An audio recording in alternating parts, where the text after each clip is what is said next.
Je m'appelle Latirion, professeur d'électrotechnique. J'ai 62 ans. Voilà, je suis résident dans le quartier depuis 28 ans.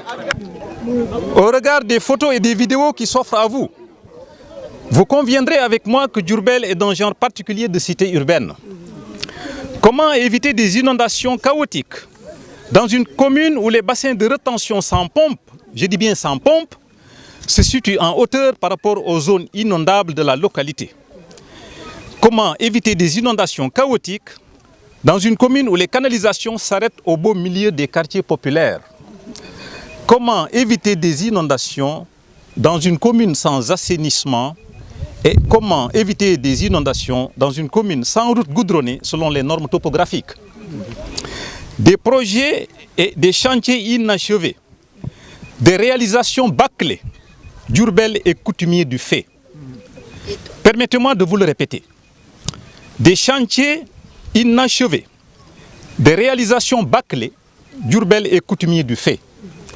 Permettez-moi de revenir sur un bref retour sur les récentes inondations qui jusque-là nous donnent le traumatisme. Le niveau d'eau encore visible sur certains murs avait atteint 1,10 m de hauteur. 2 semaines après, des pompes furent payées par nous, résidents du quartier, pour qu'enfin les autorités nous envoient les sapeurs-pompiers. Le casse-tête continua durant le pompage, avec l'achat du carburant qu'il fallait régulièrement quémander auprès des bonnes volontés. Ce que demande le collectif des familles impactées par ces inondations dont nous gardons encore, je le répète, le traumatisme, c'est un minimum de considération et de respect. Une autorité administrative peut-elle continuer à être insensible à ces scénarios où l'on voit des personnes âgées, proches de la centaine, tirées de leur chambre pour être sauvées de la noyade? Comment peut-on être insensible au déplacement de familles entières, laissant derrière elles tous leurs biens dans une boue d'épaisseur 90 cm? Notons au passage qu'un de nos enfants de moins de 4 ans y a perdu la vie, dans la boue.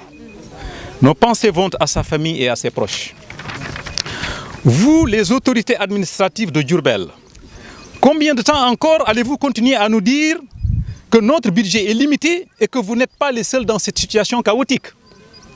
Ce que demande le collectif des familles impactées par les inondations à Diourbel, c'est de boucher tous les orifices des canaux aboutissant au quartier dès lors qu'ils jouent le contresens, et cela jusqu'à ce qu'ils soient opérationnels.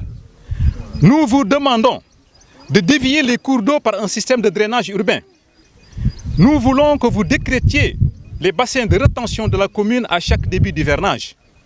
Au mieux, connecter les quartiers inondables de Diourbel au réseau ONAS.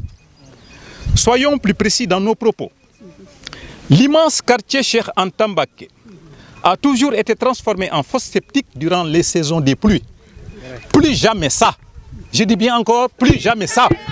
Plus jamais ça.